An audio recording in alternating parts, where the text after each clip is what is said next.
Chapter 8, The Predators. The birth of detox retreats. Let's face another reality while we're at it.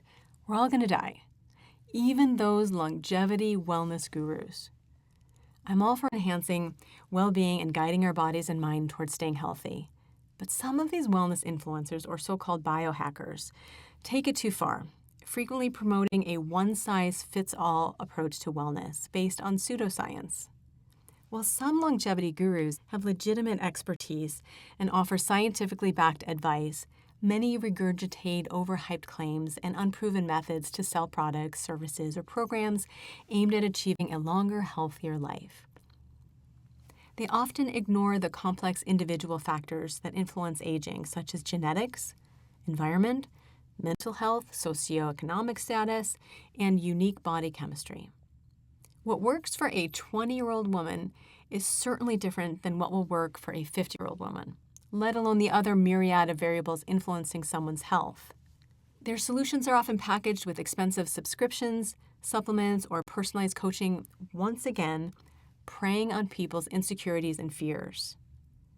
And their extreme programs often backfire, leading to burnout, malnutrition, and weight gain instead of weight loss. Human beings are diverse, and what works for one person could even harm another. I learned this the hard way. When I was younger, I was a little guilty of thinking everyone would benefit from celery juice, meditation, and yoga. But I still believe that, except now I focus on a more minimalistic, customized, and mental approach versus dependency on supplementation and overhyped technology. 28 years ago, I was a young yoga teacher making waves in the blossoming LA yoga community. My approach was unconventional, strong, fluid, blended with dance and fitness movements that hadn't yet made their way into traditional yoga classes. At the time, the LA yoga scene was just beginning to take root. I didn't think much of my unique style at the time. It was simply how I like to move, drawing from my background as a dancer and experience teaching fitness. But it didn't take long for word to spread that my classes offered something different. One day, after class, a woman approached me with excitement in her voice. "Oh, Alanna," she said, "if you were to lead a yoga retreat, I would definitely sign up." Her enthusiasm caught me off guard, and without missing a beat, I responded with playful sarcasm. If I were to lead a retreat, it would be all women, and we'd fast the entire weekend. What I expected to be a quick laugh turned into something much more profound. Neither of us smiled. Instead, we locked eyes, and in unison we said, "That's a great idea." And just like that, the seeds of Goddess Detox retreats were planted. Those early retreats were nothing short of intense. We dove in headfirst, stripping away physical, emotional, and mental layers through fasting, movement, hot springs, meditation, and intentional silence. The weekends were raw in every sense of the word.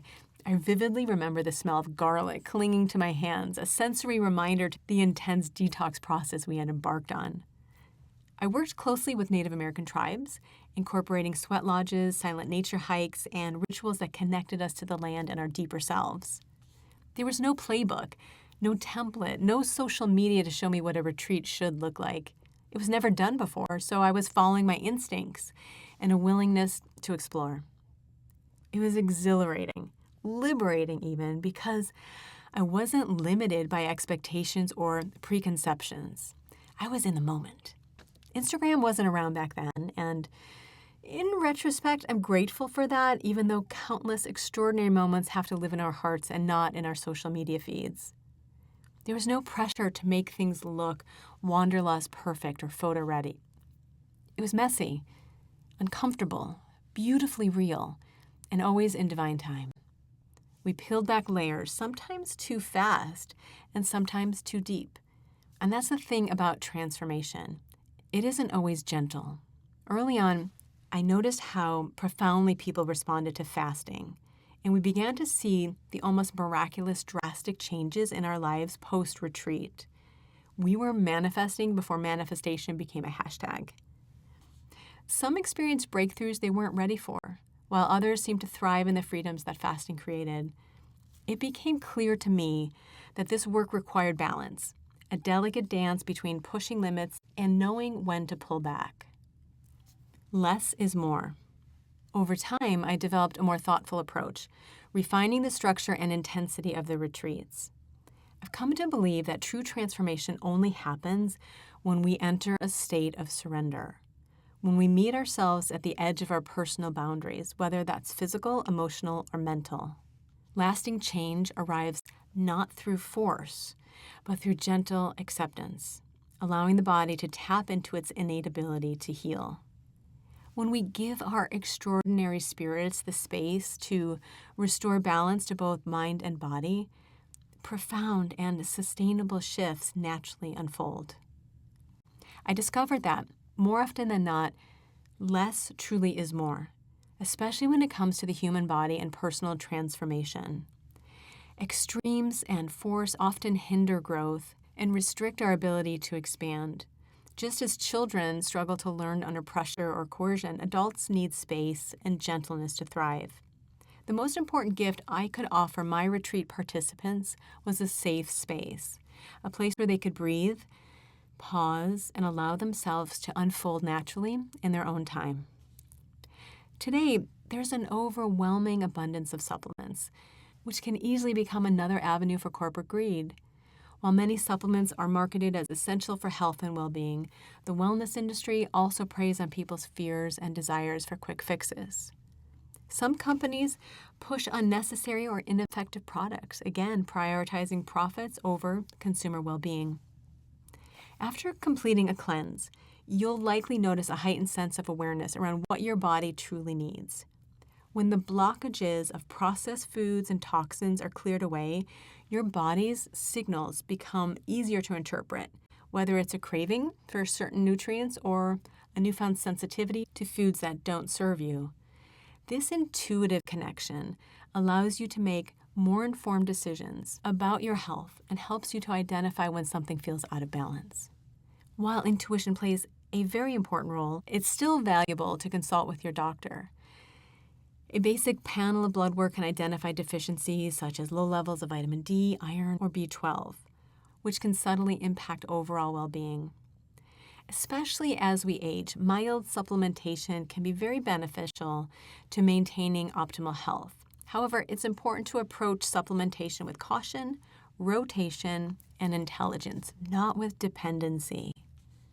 Our bodies are inherently designed to seek balance, a state known as homeostasis. This biological process ensures that various systems like body temperature, blood sugar levels, and fluid balance stay within optimal ranges to maintain health and function. When something shifts too far in one direction, whether that's through stress, overexertion, lifestyle imbalances, or excessive supplementation, the body compensates by pushing back in the opposite direction to restore equilibrium. For example, if we overwork ourselves physically or mentally, the body responds with fatigue, signaling the need for rest and recovery. Similarly, consuming too much sugar can cause a spike in insulin, followed by a drop, resulting in a craving for more glucose to reestablish balance. This push-pull dynamic is the body's way of recalibrating, which we have to be aware of and honor. If we consistently push ourselves too far, whether that's through chronic stress, overtraining, oversupplementation, or poor diet, the body's attempts to correct itself can lead to burnout, illness, or imbalances such as adrenal fatigue, metabolic, and/or mood disorders. This is why paying attention to our limits and practicing self-care is crucial. It allows the body to maintain homeostasis naturally, preventing the need for extreme corrections or supplementation. Many people fall into the trap of oversupplementing, not realizing that most expensive vitamins and minerals are excreted through urine, literally flushing money down the drain. In some cases, overuse of supplements can even backfire. For example, when your body receives high levels of certain nutrients from supplements, it may stop producing them naturally, assuming that they're already in excess. This can disrupt your body's natural balance and leave you reliant on the supplement. The key here is finding the right balance, understanding your body's need through medically drawn blood work, supplementing intelligently, and listening to your body's cues. Quality matters too. Opting for high-quality, bioavailable supplements ensures that you get the most benefit without inadvertently introducing toxins into your system. Ultimately, the goal is to support your body, not replace its natural processes. Support small businesses. So the solution to lessening the grip of corporate greed lies in supporting small businesses. They are companies rooted in communities and built on trust, authenticity, and genuine customer care.